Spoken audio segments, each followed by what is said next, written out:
You, John Fitzgerald Kennedy, do solemnly swear I, John Fitzgerald Kennedy, do solemnly swear that you will faithfully execute the office of President of the United States that I will faithfully execute the office of President of the United States and will, to the best of your ability, and will, to the best of my ability, preserve, protect, and defend the Constitution of the United States. preserve, protect, and defend the Constitution of the United States. So help you God. So help me God.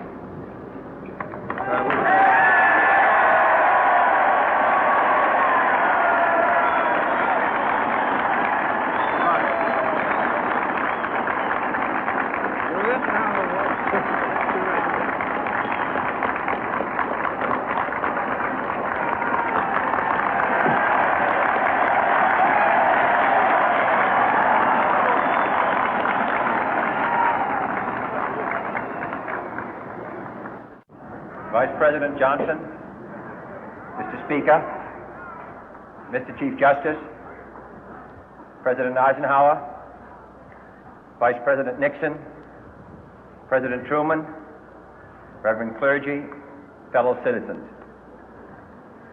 We observe today not a victory of party, but a celebration of freedom, symbolizing an end as well as a beginning, signifying renewal as well as change. For I have sworn before you and Almighty God the same solemn oath our forebears prescribed nearly a century and 3/4 ago. The world is very different now, for man holds in his mortal hands the power to abolish all forms of human poverty and all forms of human life. And yet the same revolutionary beliefs for which our forebears fought are still at issue around the globe. The belief that the rights of man come not from the generosity of the state, but from the hand of God. We dare not forget today that we are the heirs of that first revolution. Let the word go forth from this time and place to friend and foe alike that the torch has been passed to a new generation of Americans born in this century, tempered by war, disciplined by a hard and bitter peace, proud of our ancient heritage, and unwilling to witness or permit the slow undoing of those human rights to which this nation has always been committed and to which we are committed today at home and around the world.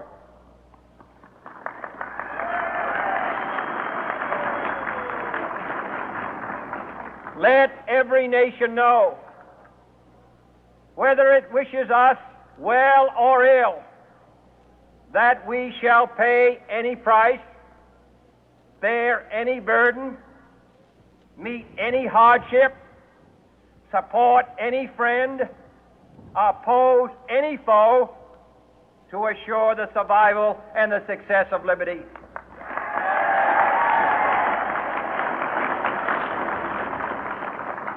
This much we pledge and more.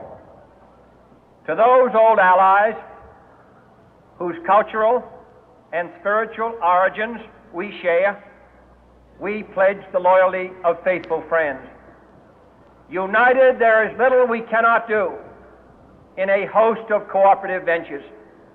Divided, there is little we can do, for we dare not meet a powerful challenge at odds and split asunder. To those new states whom we welcome to the ranks of the free, we pledge our word that one form of colonial control shall not have passed away, merely to be replaced by a far more iron tyranny.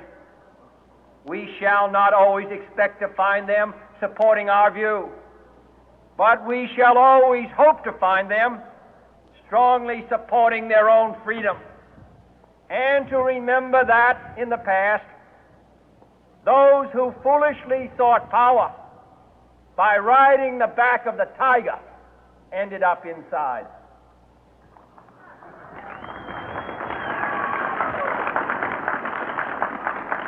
To those people in the huts and villages of half the globe struggling to break the bonds of mass misery, we pledge our best efforts to help them help themselves for whatever period is required, not because the communists may be doing it, not because we seek their votes, but because it is right.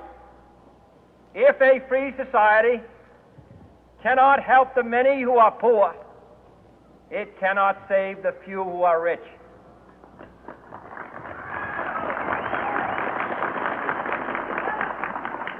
To our sister republics south of our border, we offer a special pledge to convert our good words into good deeds, in a new alliance for progress, to assist free men and free governments in casting off the chains of poverty.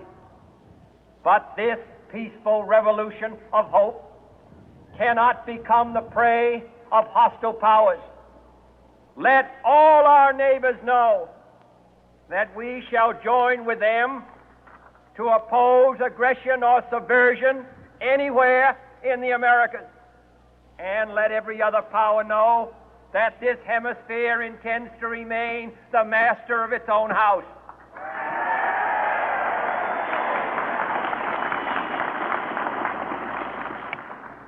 To that World Assembly of Sovereign States, the United Nations, our last best hope, in an age where the instruments of war have far outpaced the instruments of peace, we renew our pledge of support to prevent it from becoming merely a forum for invective, to strengthen its shield of the new and the weak, and to enlarge the area in which its writ may run.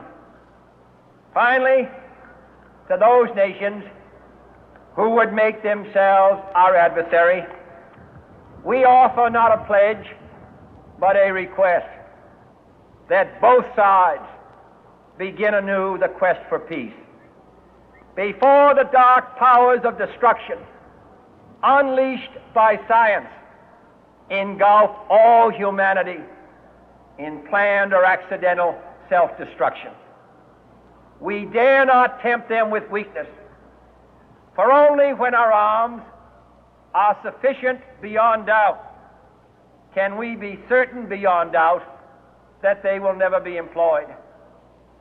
But neither can two great and powerful groups of nations take comfort from our present course, both sides overburdened by the cost of modern weapons, both rightly alarmed by the steady spread of the deadly atom, yet both racing to alter that uncertain balance of terror that stays the hand of mankind's final war. So let us begin anew, remembering on both sides that civility is not a sign of weakness, and sincerity is always subject to proof. Let us never negotiate out of fear, but let us never fear to negotiate.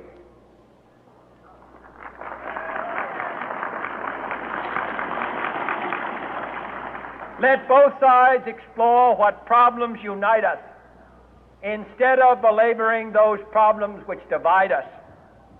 Let both sides, for the first time, formulate serious and precise proposals for the inspection and control of arms, and bring the absolute power to destroy other nations under the absolute control of all nations.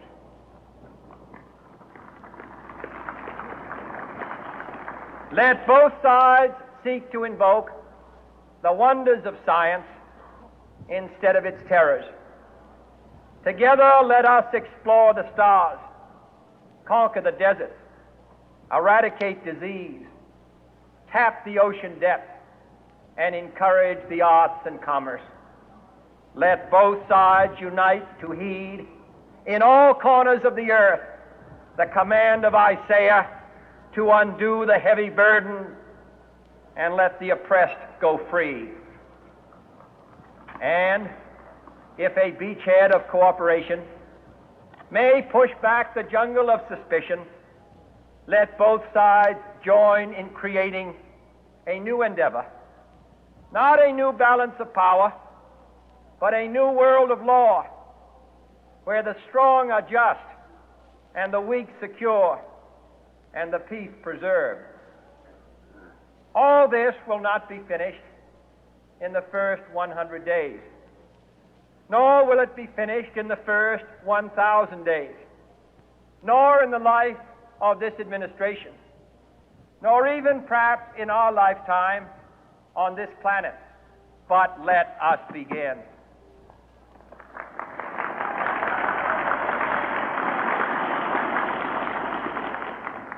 In your hands, my fellow citizens, more than mine, will rest the final success or failure of our course. Since this country was founded, each generation of Americans has been summoned to give testimony to its national loyalty. The graves of young Americans who answered the call to service surround the globe. Now the trumpet summons us again, not as a call to bear arms, though arms we need, not as a call to battle, though in battle we are, but a call to bear the burden of a long twilight struggle, year in and year out, rejoicing in hope, patient in tribulation, a struggle against the common enemies of man, tyranny, poverty, disease, and war itself.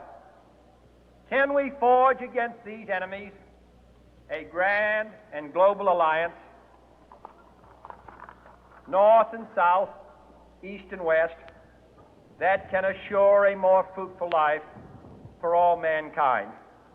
Will you join in that historic effort?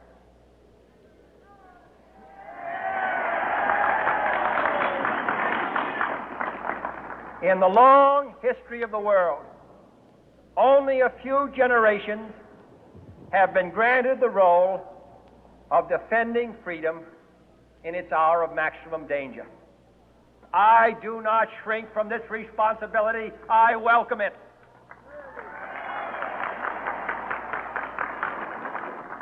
I do not believe that any of us would exchange places with any other people or any other generation. The energy, the faith, the devotion which we bring to this endeavor will light our country and all who serve it. And the glow from that fire can truly light the world. And so, my fellow Americans,